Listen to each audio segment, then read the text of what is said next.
Bismillahirrahmanirrahim. Assalamualaikum warahmatullahi wabarakatuh.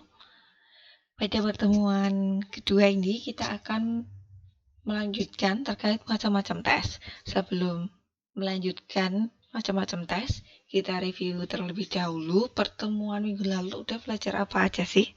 Masih ingatkah?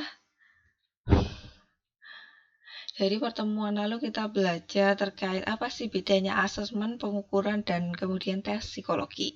Bedanya adalah untuk asesmen, di sini penekanannya adalah merupakan prosedur mengumpulkan informasi, di mana pengumpulan informasi ini di dalamnya dilakukan yang namanya pengukuran psikologi, yaitu mengukur atau mengkuantifikasi gejala ataupun karakteristik individu. Berapa sih skor kecemasannya, berapa sih intelijensinya. Nah, dalam proses asesmen ini, pengukurannya yaitu menggunakan tes psikologi sebagai alatnya.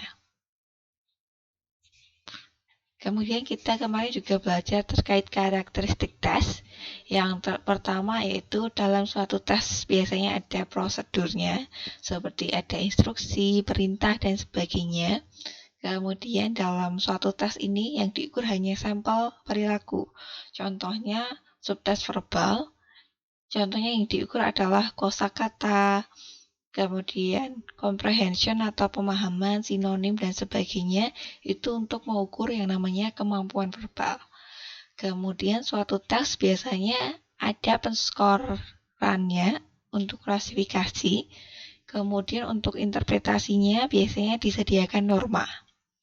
Dan kemudian tes biasanya fungsinya untuk memprediksi perilaku. Oke, kemudian fungsi tes. Fungsi tes ada beberapa macam. Yang pertama untuk klasifikasi, contohnya yaitu untuk penempatan atau placement calon murid, apakah dia masuk ke level yang mana, apakah dia masih pemula atau sedang ataukah sudah ahli. Kemudian untuk diagnosis, pengetahuan diri atau self-knowledge, evaluasi, misal evaluasi program, ataupun penelitian.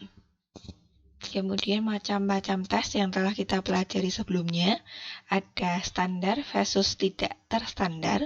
Bedanya apa? Kalau yang terstandar di sini dari cara pengadministrasian, kemudian scoring, interpretasi, itu sudah ada panduannya. Dan biasanya diteliti juga validitas reliabilitasnya berapa.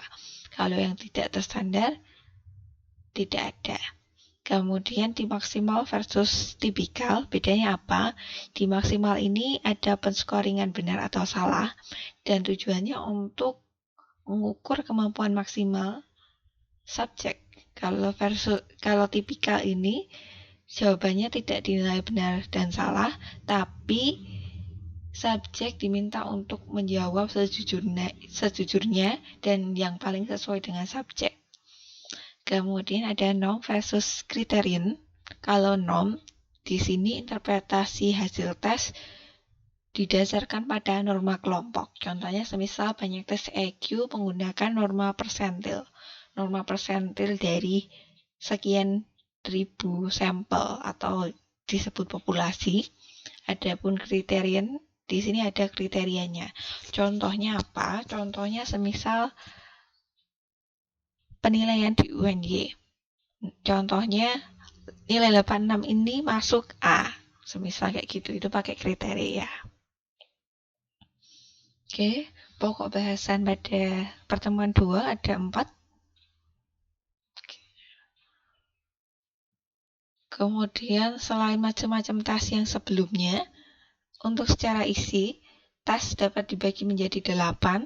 Tes intelijensi, aptitude test, achievement test, kreativitas, tes kepribadian, inventory peminatan, prosedur behavioral, tes neuropsikologi. Nah, 4 di atas ini yang akan kita bahas banyak pada hari ini.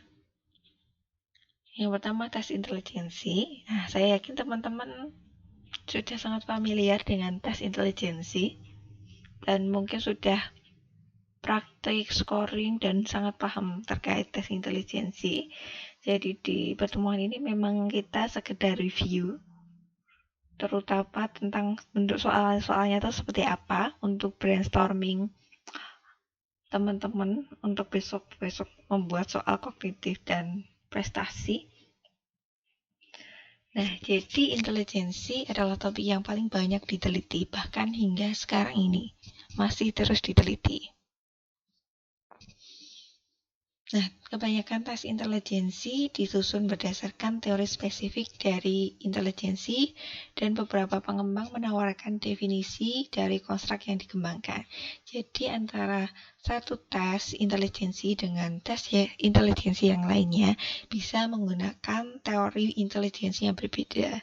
Contohnya semisal teori intelijensi sendiri, contohnya ada dari Spearman itu ada intelijensi terbagi menjadi faktor general atau G-factor dan beberapa faktor spesifik. Kemudian juga yang paling terakhir ada teori dari CHC teori atau Kettle, Horn, and Carroll teori.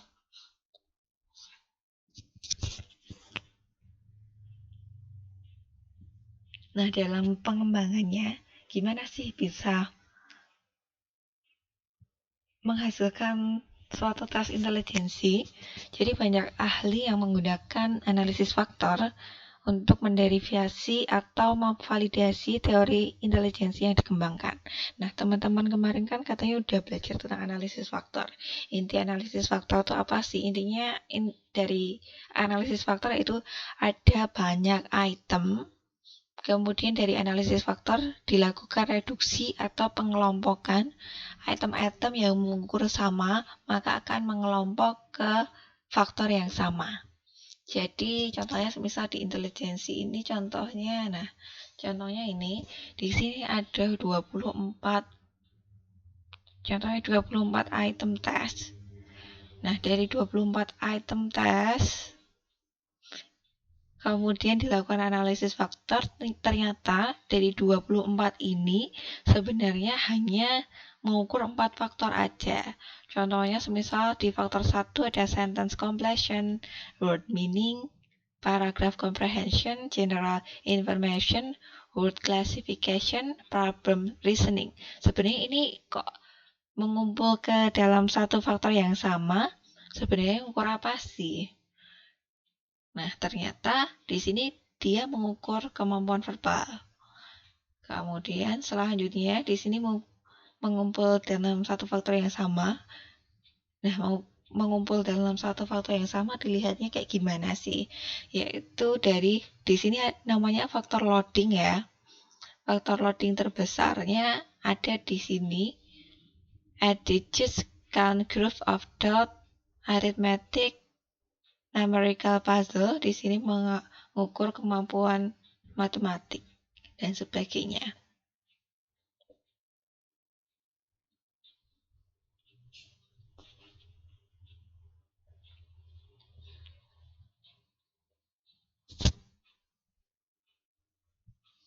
Oke, kita masuk ke definisi intelijensi.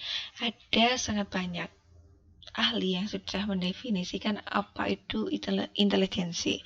Nanti teman-teman bisa baca lebih banyak di chapter 5 Intelligence and Achievement Theories and Tests dari buku Gregory atau buku yang lainnya. Di sini ada Binet and Simon. Intelijensi yaitu kemampuan untuk menilai dengan baik, memahami, dan juga untuk menalar dengan baik. Thorndike, the power of good responses from the point of view of truth and fact. Gardner, kemampuan atau keterampilan untuk menyelesaikan masalah. Sebenarnya ada banyak lagi ya untuk definisi intelijensi. Dari banyak definisi ini, kemudian disimpulkan bahwa sebenarnya dari sekian banyak definisi, sebenarnya ada dua hal yang mencakup di intelijensi, yaitu adanya kapasitas untuk belajar dan kapasitas untuk adaptasi. Meskipun kemudian banyak yang bilang bahwa intelijensi itu ya intinya adalah kemampuan untuk problem solving. atau to solve problem seperti yang dibilang Gardner. Tapi intinya ada dua ini ya, kapasitas untuk belajar dan kapasitas untuk adaptasi. Belajar dan adaptasi. Nah, kita masuk ke contoh-contohnya. Salah satunya ada Wechsler Scales of Intelligence yang mulai dikembangkan oleh David Wechsler mulai tahun 1932, di mana tes pertama diberi nama ini Wechsler Bellevue Intelligence Scale, dipublikasi 1939. Nah, dalam pengembangan tesnya ini, jadi sebenarnya Wechsler ini mengembangkan sampai 70 tahun lamanya kalau nggak salah. Dia 70 tahun. Nah, Wechsler menemukan metode baru untuk menghitung IQ yang menggantikan formulasi sebelumnya. Masih ingat siapa yang mencetuskan rumus IQ, yaitu IQ sama dengan mental age atau usia mental dibagi usia kronologis dikali 100. Masih ingat siapa? Jadi konsep mental age sendiri dikemukakan oleh Alfred Binet. Kemudian tahun 1912 kalau nggak salah. Jadi William Stein mengajukan metode untuk, bukan metode ya, formula atau rumus penghitungan IQ, yaitu mental age dibagi chronological age. Nah, di sini Wechsler di tahun-tahun berikutnya menemukan metode baru, yaitu IQ adalah attained or actual score, atau kalau misal teman-teman ngerjain tes, ya skor dari tes dibagi expected mean score for age dibagi mean score ekspektasi untuk usianya. Jadi biasanya udah ada tabel mean score dari tiap usia berapa. Contohnya semisal usia 20 tahun tuh mean score-nya tuh ekspektasinya berapa.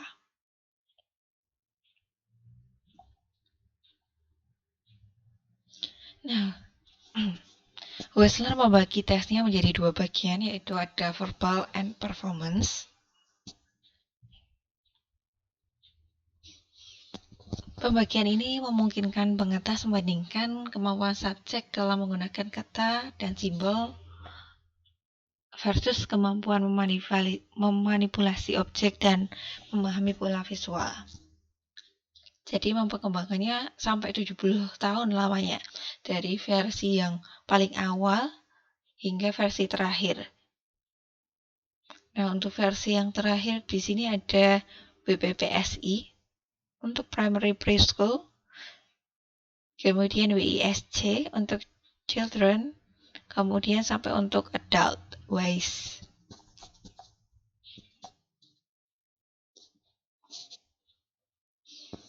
Nah, berikut ini fitur umum dari Wechsler test.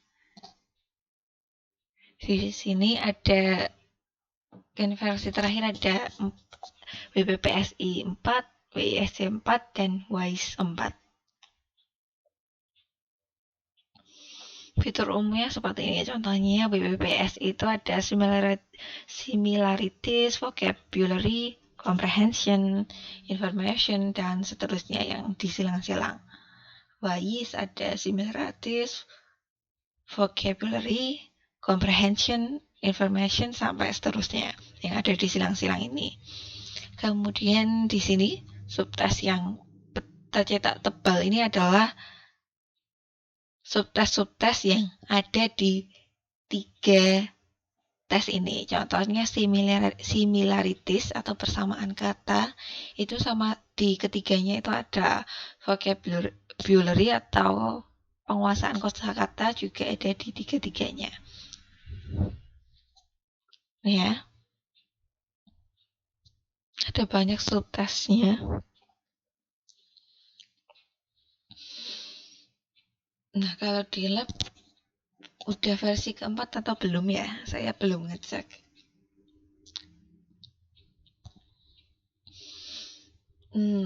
Subtes dalam Wechsler ini akan saya beri contoh subtes, tapi cuman beberapa subtes ya, karena sebenarnya kan ada banyak banget. Beberapa aja. Contohnya di informasi atau information. Di sini kan di ketiganya ada ya. Information.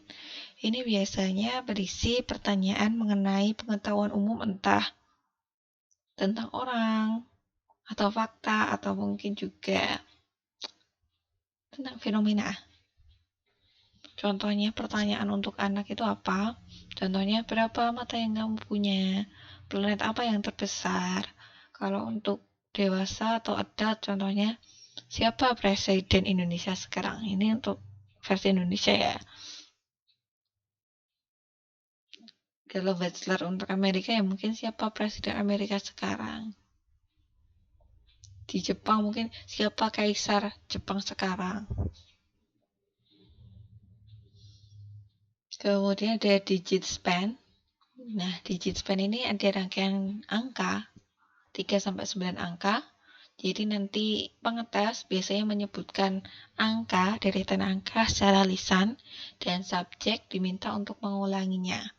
Nah, digit span sendiri ada 2 bagian, ada digit forward dan digit backward. Bedanya apa? Kalau forward berarti diminta untuk mengulangi secara teratur dari depan, kalau backward dari belakang. Contohnya yang forward, semisal saya pengetes mengucapkan, silahkan ulangi kata-kata yang saya sebutkan berikut ini. 3, 6, 8. Nah, kemudian subjek kalau forward diminta mengulangi dari depan. 3, 6, 8. Kalau digit backward maka dari belakang. Contohnya 5, 1, 3. Maka subjek diminta untuk mengulangi dari belakang 3, 1, 5. Saya yakin teman-teman sudah tahu lah seperti ini. Contohnya ini ya. Oke.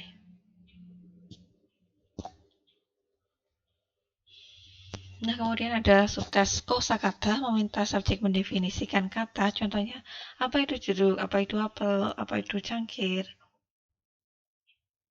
Kemudian persamaan diminta untuk mencari persamaan antara dua benda. Apa persamaan antara jeruk dan apel?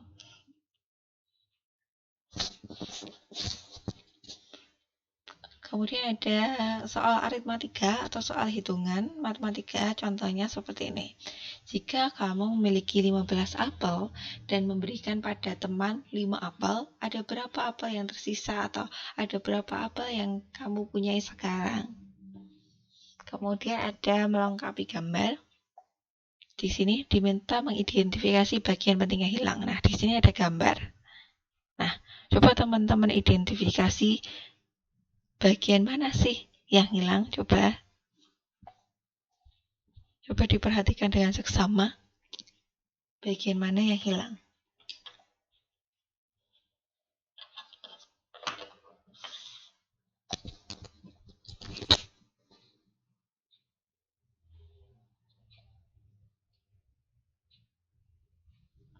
Oh, ini subtask wise.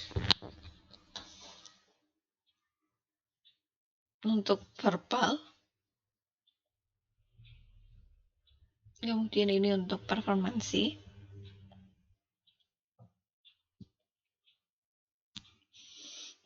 Ada IST. Udah pernah pakai IST belum? Nah, di sini IST disusun tahun 1953 oleh Rudolf Amher di Frankfurt, Jerman. Nah, di sini juga sudah disusun normanya berdasarkan penelitian pada 4.000 subjek tahun 1953. Kemudian di sini ada revisinya tahun 1955, rentang subjek yang boleh menggunakan IST diperluas, yaitu diturunkan lagi dari usia 13 tahun udah bisa menggunakan IST. Nah, di sini penyusunan normanya dari 8.642. Untuk di Indonesia diadaptasi oleh Unpad tahun 1973. Untuk versi terbarunya Udah ada belum ya?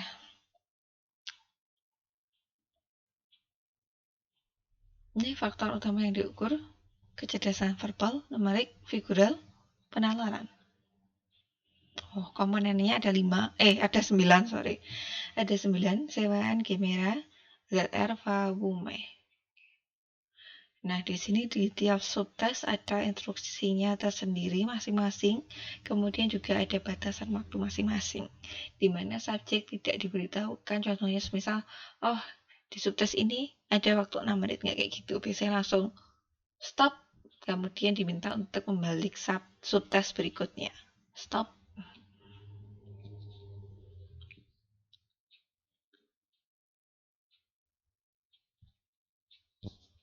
Oke, tadi kita udah belajar tes intelijensi. Nah, tes intelijensi, di mana definisinya intelijensi ini mencakup kemampuan belajar dan adaptasi. Kemudian di sini aptitude test. Apa sih aptitude test? Nah, di sini aptitude test digunakan untuk mengukur satu atau lebih kemampuan khusus.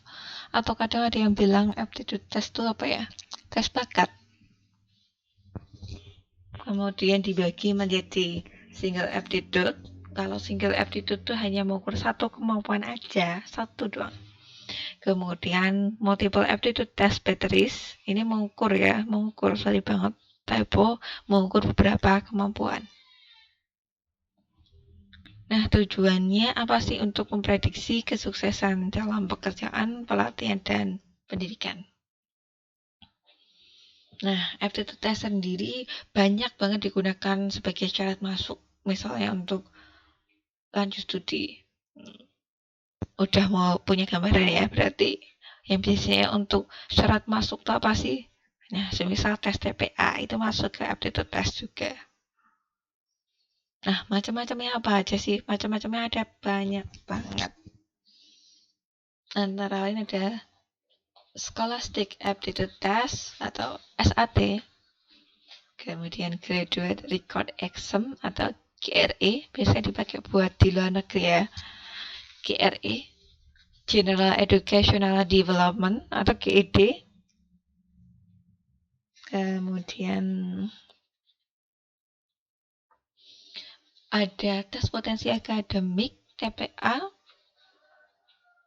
Kemudian ada Differential Aptitude Test atau DAT. Nah, selain ini masih ada banyak banget lagi ya. Nanti coba teman-teman cari deh aptitude test yang lain tuh apa aja sih.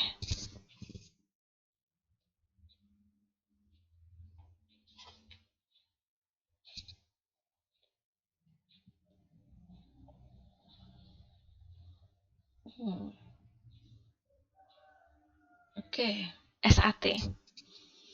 SAT di sini ada penalaran verbal numerikal, di mana verbalnya ada sinonim antonim dan lainnya. Numerikal ada konsep aritmatika. GRE ada penalaran verbal, kuantitatif, analitik. Kemudian biasanya ini banyak banget diteliti ya di luar negeri GRE untuk meneliti kayak misal validitas prediktif. Masih ingat validitas adalah, jadi saya dulu ingat banget ada dosen saya sudah sepuh ngajar validitas tuh sering banget diulangi. Validitas adalah validitas prediktif ini untuk memprediksi. GRE, verbal kuantitatif analitik.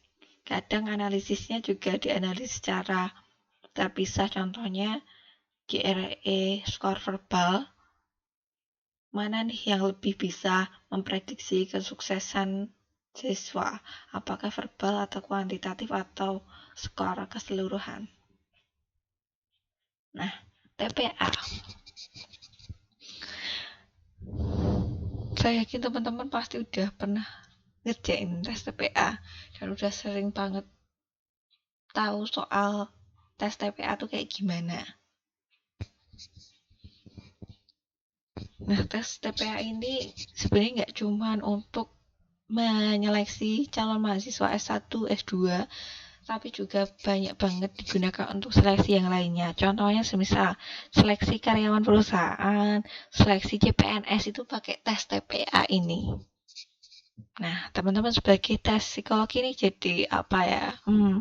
Bidang atau lahan untuk mencari duit juga sebenarnya untuk penyusunan tes TPA. Nah, kemarin waktu saya S2 pun penyusunan tes TPA ini juga jadi sumber tambahan saya selain dari beasiswa LPDP, karena dibayar LPDP jadi harus bantu promote juga ya.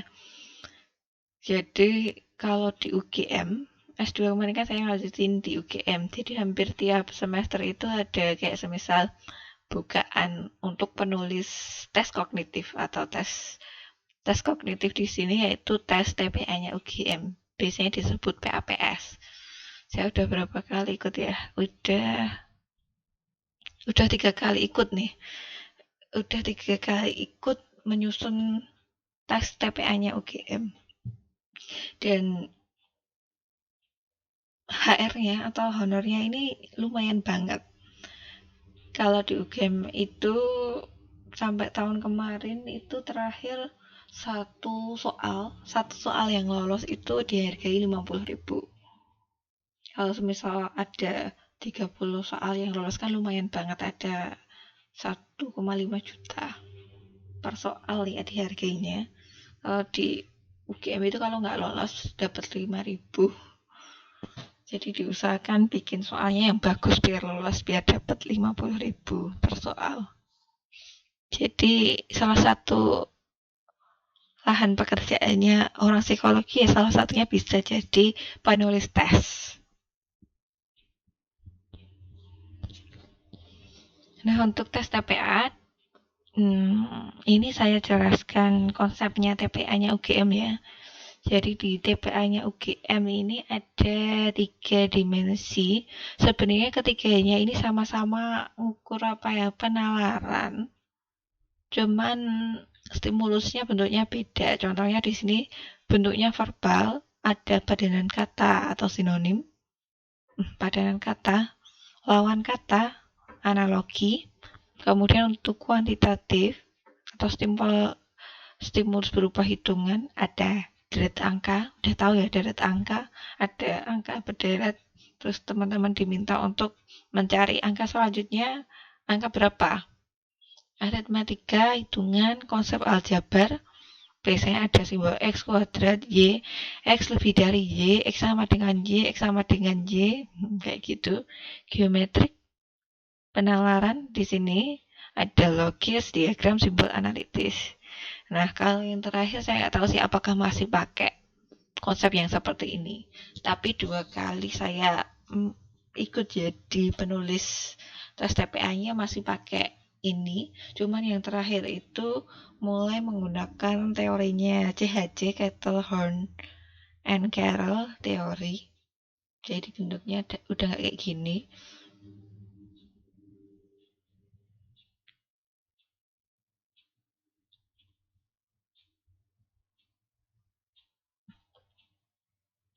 Contohnya ini ya,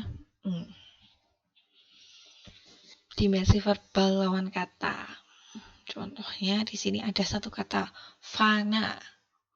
Nah, di sini diminta untuk memilih lawan kata dari fana atau apa sih? Coba dipikir, apa lawan kata dari fana? Fana. Kemudian dalam menuliskan soal, biasanya ada ketentuan khusus. Contohnya di PAPS-nya UGM. Contohnya semisal, untuk lawan kata semisal huruf atau kata-kata untuk soal contohnya harus dicetak kapitalik semisal, atau mungkin pilihannya tuh harus seragam, apakah ABCDE-nya mau pakai kapital semua atau huruf kecil semua, karena penulis soal itu gak cuma satu orang, penulisnya tuh ada banyak banget, puluhan orang, hampir 100. Jadi harus misal puluhan orang itu nulisnya beda-beda, itu akan sangat menyusahkan juga bagi lembaga pengembang tes. Jadi emang biasanya ada aturannya. Aturan bakunya tuh kayak gimana sih? Semisal nih, hurufnya harus kecil atau besar nih. Ada titiknya atau enggak itu diatur banget. Kemudian juga kayak semisal ada nggak sih aturan kayak semisal ini harus ditata dari kata-kata yang paling pendek ke paling panjang atau kayak gimana. Nah, biasanya juga diurutkan dari yang pendek paling panjang. Wah, ini sorry, saya ngasih contoh soalnya nggak saya urutin.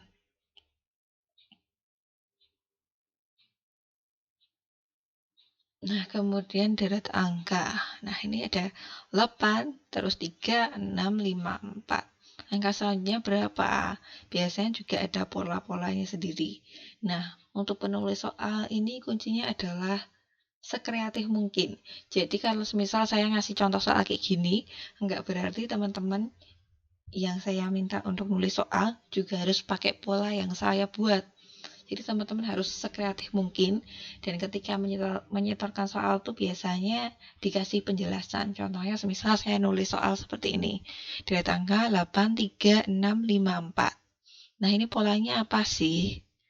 Polanya adalah 8 ke 6 dikurangi 2, 6 ke 4 kurangi 2, 3 ke 5 plus 2.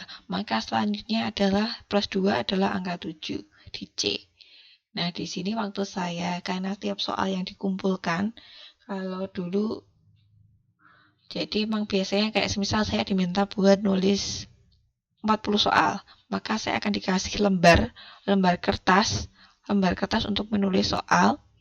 Nanti biasanya ada di sini masuk ke dimensi apa, aspek apa, nomor berapa, kayak gitu. Dan biasanya nggak boleh ditulis tangan juga, soalnya harus diketik. Jadi saya harus ngetik, ngeprint, kemudian nempelin ke lembar soal, kemudian nulis kira-kira ini soalnya masuk ke soal mudah, sedang, atau sulit. Nah, kemudian di bagian bawah ada catatan diterima atau ditolak kayak gitu. Dan biasanya yang mereview itu nggak cuma satu orang. Contohnya semisal satu kertas soal. Semisal saya buat satu soal ini. Yang mereview itu nggak cuma satu orang. Ada semisal ada 3 orang ahli kayak gitu.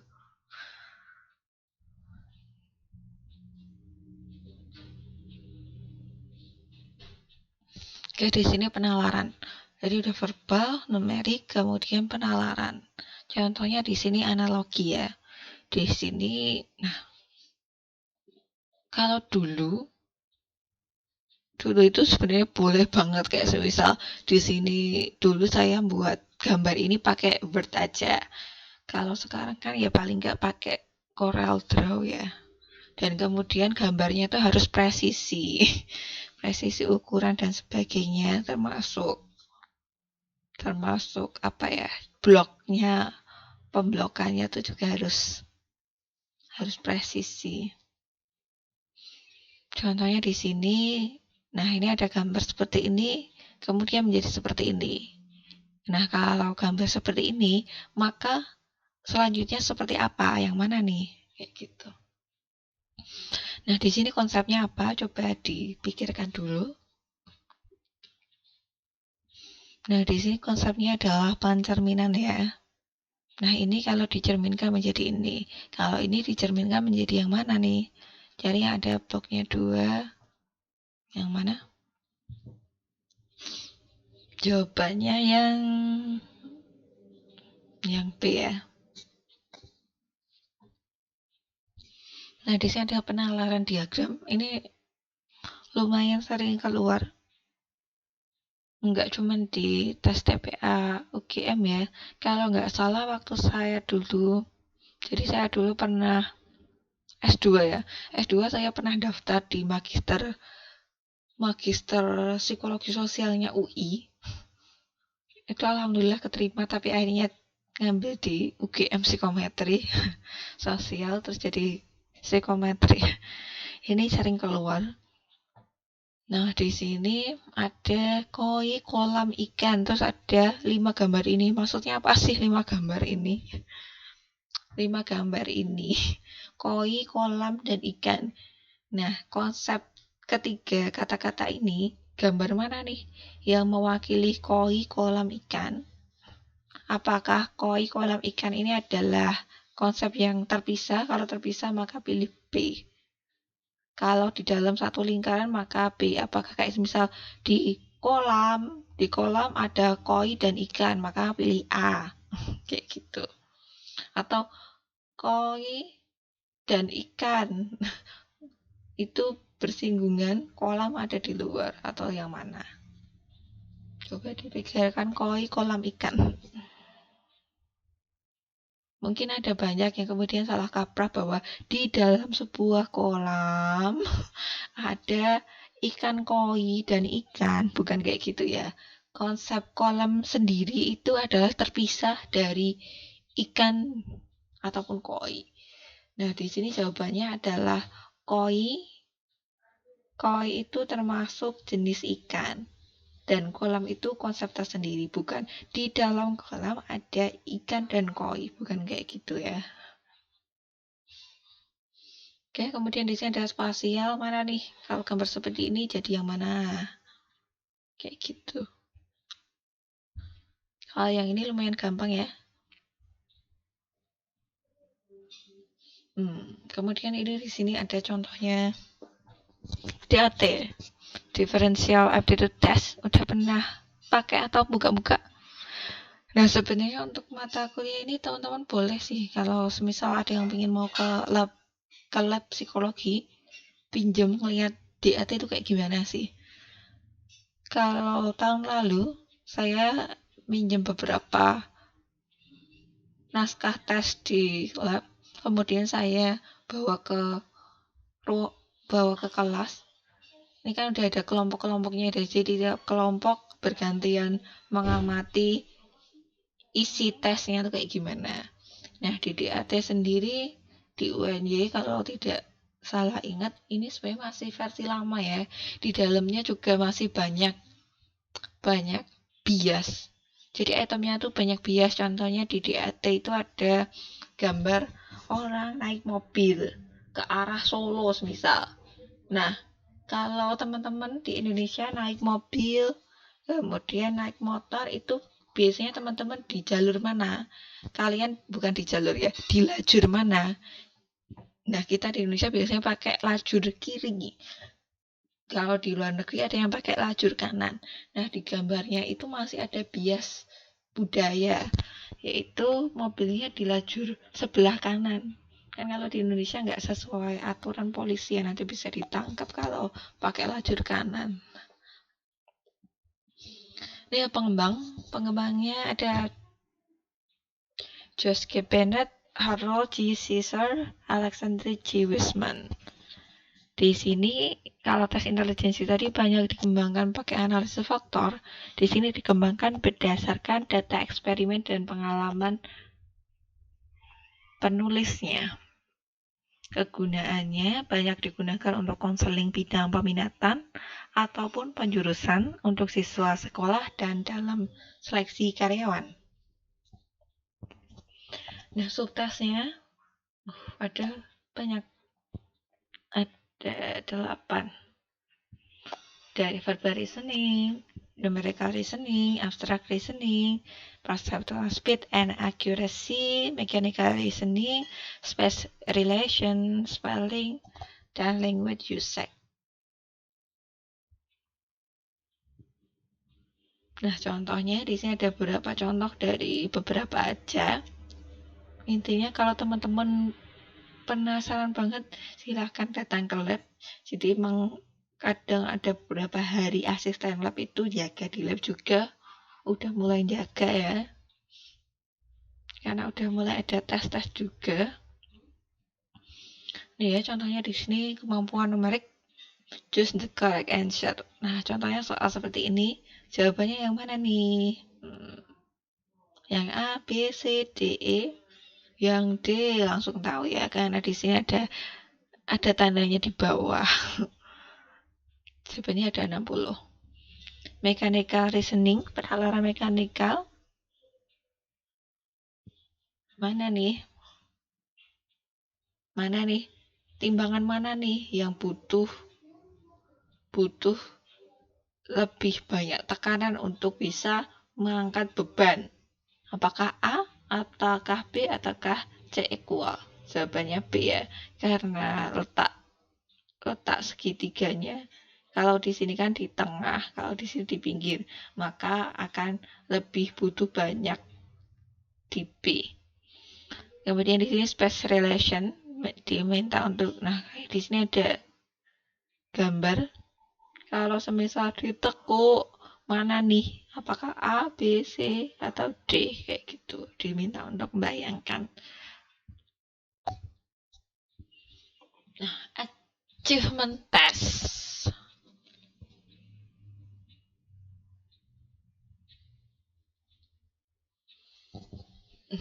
Achievement test ini apa sih?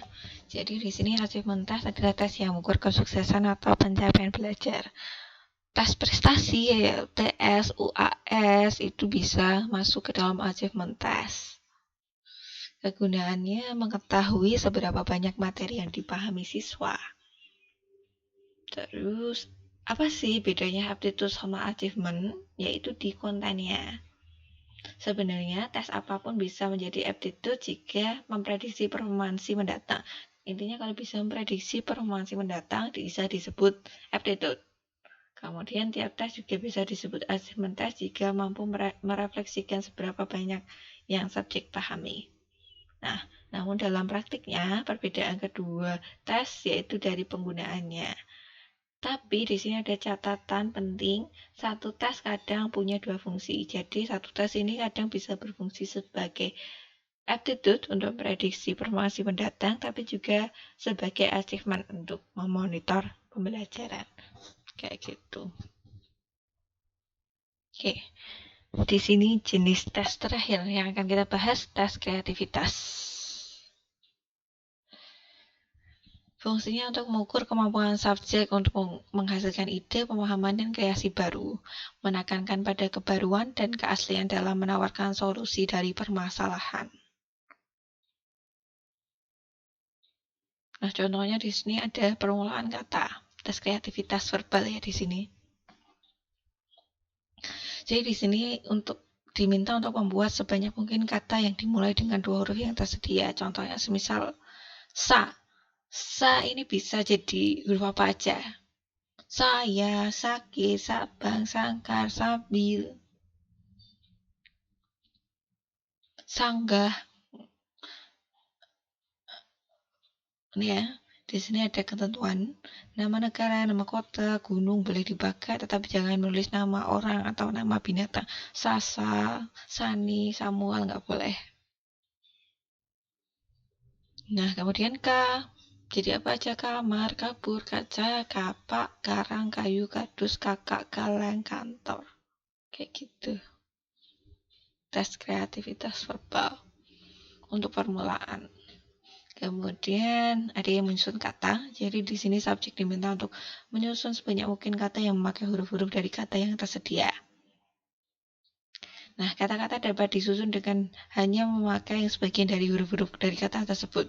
Setiap huruf dari kata yang tersedia hanya dapat dipakai sekali untuk menyusun kata baru. Contohnya, kota baru. Jadi, bata, batu, buta, rata.